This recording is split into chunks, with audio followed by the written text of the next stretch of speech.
This is the Dyson Cyclone V10 Absolute, the cordless vacuum that finally let me clean my whole place in one go without dragging a cord around.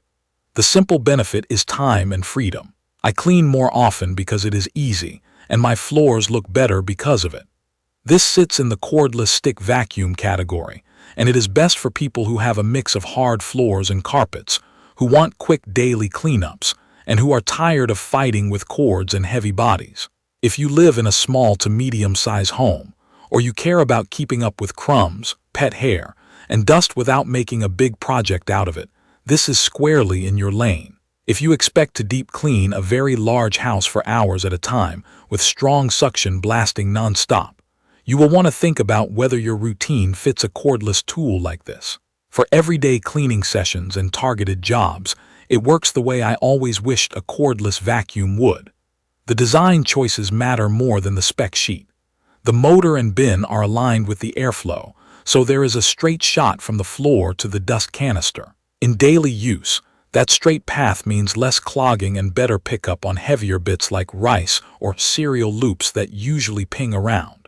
The body is light enough that I do not think about the weight while I am moving from room to room. It is not feather light, and all the weight sits near the handle, so it feels a little top-heavy if you hold it out in front to reach cobwebs, but for normal floor work, the balance is comfortable. The dust bin opens with a push-forward motion that shoots debris straight into the trash, and I like that I do not have to put my hand inside the bin. The only time I touch dirt is if I have vacuumed something like a long thread or a big leaf that bridges the opening. The docking station is simple and effective. I screwed it into the wall near the laundry room door, and now it is easy to grab, use for a few minutes and hang back up. If you do not want to drill, you can lean the vacuum in a closet, but the dock makes it feel like a tool that is always ready. Setup is almost instant. I clicked the battery in, mounted the dock and charged it. The attachments slide on with a satisfying click, and they have stayed tight even after a lot of swaps. The power switch is a trigger under your index finger. That trigger matters more than I expected. The vacuum only runs when you pull it, which saves battery, and it makes spot cleaning feel very natural. I wish there were an optional trigger lock for long passes across a large room, because your finger can get a little tired, but the trade-off for battery saving is worth it. There are 3 power levels you change with a switch on the top. I rarely think about them now. I leave it on the middle setting for most tasks, bump it down for hard floors, and go up to the highest setting only for stubborn spots or a rug that needs extra agitation. Performance is where it won me over. On hard floors, the soft roller head is fantastic. It is gentle on wood, it does not scratch, and it pulls in fine dust along with chunky bits without snow plowing. On medium pile carpet, the torque drive head has enough bite to lift embedded grit and pet hair. It does not feel like a corded upright with a massive motor, but it gets deep enough that, when I empty the bin, I see that slightly gray, sandy dust that I used to only see after using a big machine. Edge cleaning is solid. It reaches into corners better than my old canister because I can steer the head right along baseboards. Under chairs and low tables, the profile is slim enough that I can lay it nearly flat and keep going. It still needs a little room to turn. An occasional hair wrap does happen around the brush on carpet days, but I keep a coin nearby to open the end cap and slide hair off. That has become a quick maintenance habit. Battery life is very predictable. With the soft roller head on hard floors at the lowest setting, I can cover a hole downstairs and still have battery left.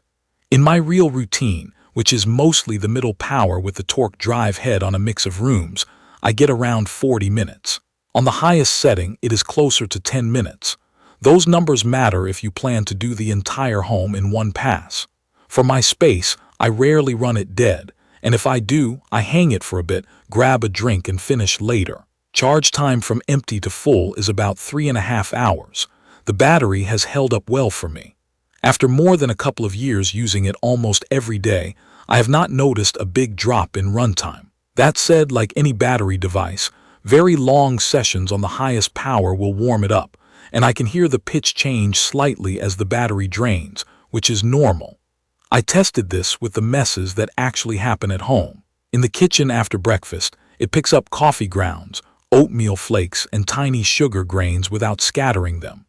On a hallway runner, I spread a line of sand along the edge, and the torque drive head pulled it up in 2 slow passes, leaving only a faint trace that went away with a third pass. On a low pile rug by the front door, where grit always collects, the highest setting lifts heavy bits that the middle setting sometimes pushes around. On hardwood near the dining table, cereal loops and dry pasta pieces go up without rattling across the floor. In the car, the mini motorized tool is perfect for cloth seats and floor mats. The crevice tool gets between the seat and the center console, where dust loves to hide, and the combination brush is great for vents and dashboard seams.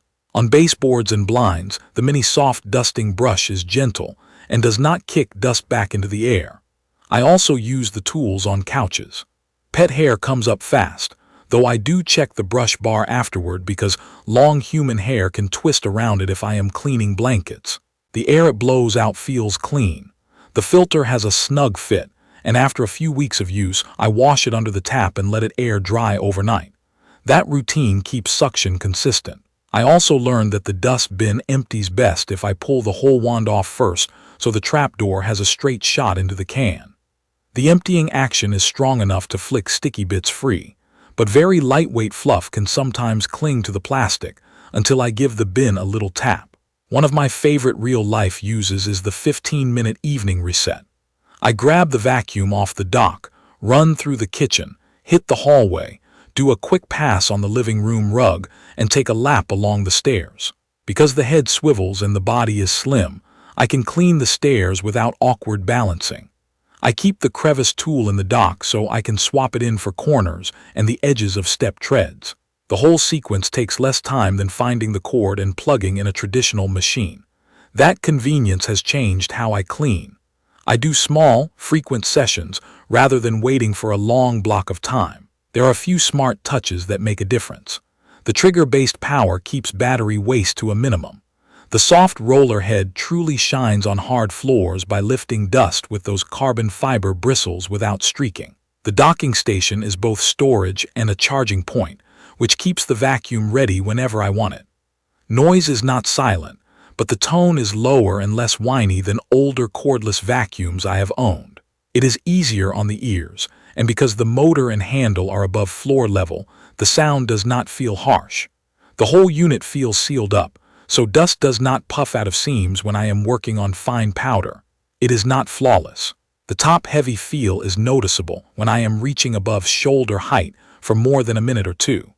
The trigger could use a lock for marathon sessions in a large room. Hair wrap on the carpet head still happens, especially with long hair, and it is a quick but regular maintenance step. The wall dock requires screws, so renters might prefer a stand. There are no headlights on the floor heads, which would help find dust under a bed. None of those things break the experience for me, but they are worth knowing. So who should consider this? If you want a single cordless vacuum that can handle daily messes on both hard floors and carpets, with enough battery to cover a small to medium-sized home, and enough power to pull real dirt out of rugs, this is a strong choice.